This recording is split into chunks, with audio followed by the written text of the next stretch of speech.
દેશમાં વર્તમાન સ્થિતિને ધ્યાનમાં રાખીને ગુજરાત સરહદી રાજ્ય હોવાથી સરહદી જિલ્લાની પરિસ્થિતિ પર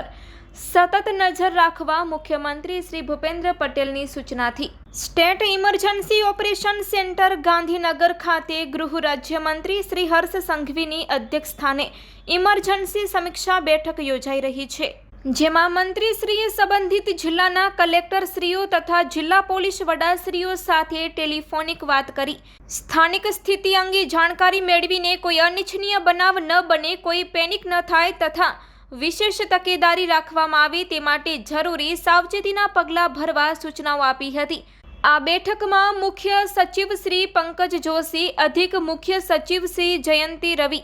રાહત કમિશનર શ્રી આલોક કુમાર પાંડે અને ગુજરાત પોલીસ વડા શ્રી વિકાસ સહાય સહિતના ઉચ્ચ અધિકારીઓ ઉપસ્થિત રહ્યા હતા।